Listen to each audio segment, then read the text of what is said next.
네, 안녕하세요. 고쳐주는 삼촌들의 성형외과 전문의 송승욱입니다. 환자분들이 눈두덩이가 이렇게 불룩하거나 두툼해서 상담을 오시는 경우가 있거든요. 그래서 왜 눈두덩이가 두툼하고 불룩한지, 그리고 어떤 해결책이 있는지 그런 거에 대해서 얘기 나눠보려고 합니다. 눈꺼풀은 여기 보시면은 눈꺼풀 피부가 있고요. 피부 껍데기, 그 다음에 눈 밑에 알륜근, 근육 밑에 지방, 그 다음 경막 안에 지방, 그 다음에 눈 뜨는 근육, 그 다음에 뮬러 근육, 그 다음에 결막, 눈알이 되는 거거든요. 그렇게 층층이, 아파트처럼 층층이 있다.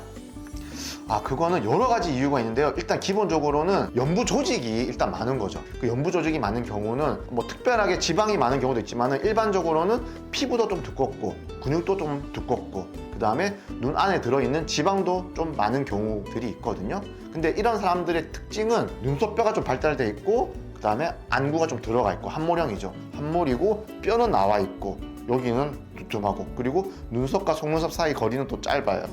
그래서 조금 약간 이렇게 좀 찌그러져 있는 것 같으니까 더 두꺼워 보이죠. 근데 이런 경우도 있긴 해요. 뭐 거리도 충분하고 피부도 되게 얇은데 유독 그 눈 안에 있는 경막, 그 주머니 안에 있는 지방만 조금 볼록한 경우도 있거든요. 근데 그런 경우는 아주 흔하진 않은 것 같고, 대부분은 연부 조직이 다 두꺼운 경우가 좀 많은 것 같아요. 첫 번째 방법을 설명을 드리면 제일 간단한 거죠. 눈 안에 있는 연부 조직을 없애주면 되겠죠. 근데 피부는 얇은데 그 경막, 주머니 안에 있는 지방만 좀 볼록한 경우에는 그 지방만 조금 제거를 해주면 볼록한 느낌이 덜 하거든요. 그런 간단한 경우도 있지만 대체적으로 연부 조직 자체가 다 두꺼운 경우들이 많거든요. 그런 경우에는 피부도 당연히 좀 제거를 해야 되지만 그 알륜 근육도 제거를 좀 하고, 알륜 근육 아래에 있는 지방도 제거를 하고, 그 다음에 경막 안에 있는 지방도 좀 제거를 해줘야 가벼운 느낌이 나거든요. 그러니까 볼륨이 이렇게 두꺼운 거예요. 그러니까 볼륨을 조금 얇게 해주는 거죠. 근데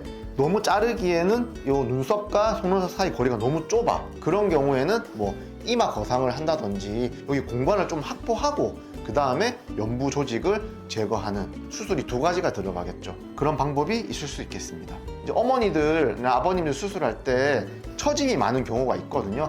그런 경우에 물론 이마 거상을 하고 뭐 쌍꺼풀을 하는 방법도 있겠지만은 너무 처짐이 많고 연부 조직이 두꺼워. 그런데 또 여기 공간이 어느 정도 있다면은 눈썹파 거상을 하고 두꺼운 조직, 그 다음에 근육 이런 것들을 일부분 제거하고, 그 다음에 또 처져 있는 쌍꺼풀의 피부를 제거해서 두 군데서 이렇게 동시에 수술을 해야지 너무 두툼한 느낌도 없고 좀 자연스러운 쌍꺼풀이 될 수 있습니다. 사람들이 얘기할 때 그냥 지방 다 빼버리면 안 되냐, 환자분들이 이게 안아 뼈인데 이 뼈를 지방이라고 생각하시는 분들도 있거든요. 일단 뼈는 이 뼈니까 이거는 뭐 깎아내든지 해야 되는 거고, 지방을 다 뺀다고 되는 건 아닌 것 같고요. 환자분들이 이 눈두덩이 안에 있는 그 지방의 역할에 대해서 잘 모르시고 다 빼면 되지 않나 이렇게 생각하실 수 있는데, 이 눈 뜨는 데 있어서 이 지방은 완충제 역할을 하거든요. 이렇게 이 지방이 있어서 왔다 갔다 이게 감고 뜨고 감고 뜨고 감고 뜨고가 되는 거거든요. 근데 이게 하나도 없다. 그러면 이게 눈 꺼진 사람들 보셨죠? 그럼 약간 이렇게 돼 있잖아요. 이게 안 되는 거예요. 왔다가 우리 글라이딩 플레인이라고 하는데, 의학 용어로는 글라이딩 왔다 갔다 하는, 이렇게 돌아가는 거죠. 그게 안 되는 거예요. 그렇기 때문에 그걸 다 빼면은 눈이 꺼질 수도 있고, 그 다음에 이 눈 뜨는 게 오히려 불편할 수 있거든요. 그거를 완전히 뺀다? 그거는 말이 안 됩니다.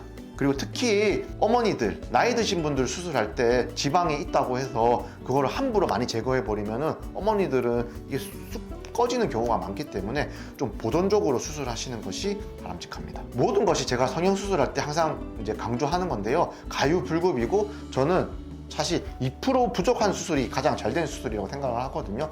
눈두덩이가 너무 불룩하다고 해서 그거를 뭐 다 빼버리고 다 잘라버리면은 눈 뜨는 기능에도 문제가 생길 수 있고, 눈 뜨는 기능에 문제가 생기면은 결국은 그게 외형적인 문제로도 발생할 수 있기 때문에 모든 것은 적절히 지방을 빼더라도 보존적으로, 근육을 자르더라도 좀 보존적으로, 피부를 절제하더라도 좀 보존적으로, 모든 거는 좀 보존적으로 좀 안전하게 수술하시는 것이 좋고, 그런 것들이 이제 스트레스니까 환자분들 입장에서는 이거 뭐 다 하면 어때? 뭐 이렇게 생각하실 수 있겠지만은, 아까 말씀드린 것처럼 부족하면 조금 더 자를 수 있지만은 제거한 거는 다시 갖다 넣을 수가 없기 때문에 아쉽더라도 2% 아쉬운 게 저는 좀 더 좋은 결과라고 생각하기 때문에 환자분들도 조금 너무 지나친 것보다는 조금 보존적인 그런 마음으로 수술에 접근하시면 좋겠고, 성형외과 전문의와 잘 상담을 하셔서 환자분들이 원하시는 결과가 나오고 그 수술이 마지막 수술이 되시기를 항상 간절히 바라겠습니다.